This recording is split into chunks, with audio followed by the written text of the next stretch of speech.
I am a stinking coward, and it even took me all my life to overcome my fear of admitting it.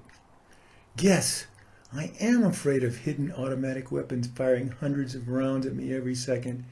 Sadly, I always identify only with the anonymous fallen in those movies of valiant action on the battlefield.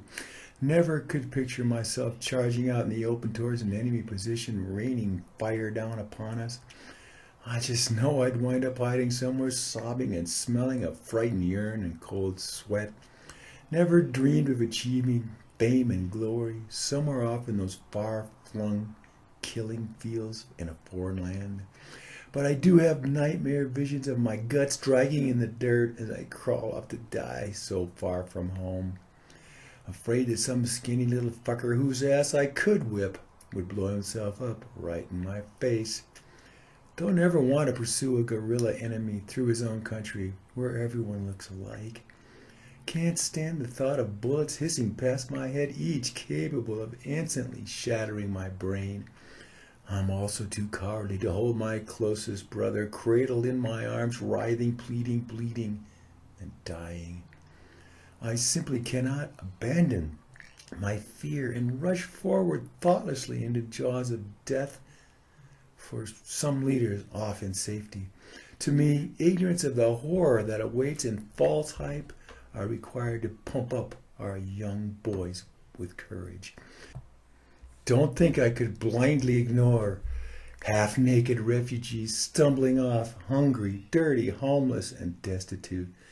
I know I'd be one of those taking refuge in too much alcohol, drugs, and stupidly violent R&R. Very much afraid that I would learn to condone uprooting families, torturing prisoners, or bombing weddings.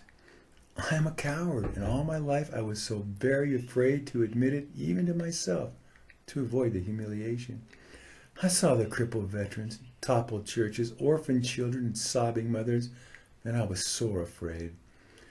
Though I feared our enemies who were always coming to eat our kids, rape our women, and end our way of life, I never felt enough anger to go off to fight and die for the fictitious cause of slick corporate politicians. I was always ashamed by my lack of commitment to our fearless leaders' endless, pointless orders to slaughter. I cowardly dodged military service, but I never had the guts to protest war in public, much less out loud. So I felt guilt for resisting the call to arms to foolish conflicts in faraway lands where we were not welcome. Often felt I should have actually come out against the lying crooks who insanely sacrificed my brothers in vain. But I never felt I missed out on something that would have made me a better, more human being. Never felt the need to prove myself tough enough for basic training simply to be randomly sent to the front.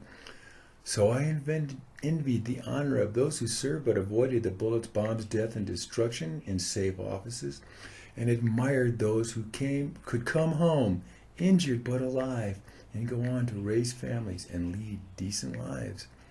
But I knew I would have joined my two cousins and many others in a lonely, PTSD-haunted, drug-overdosed death.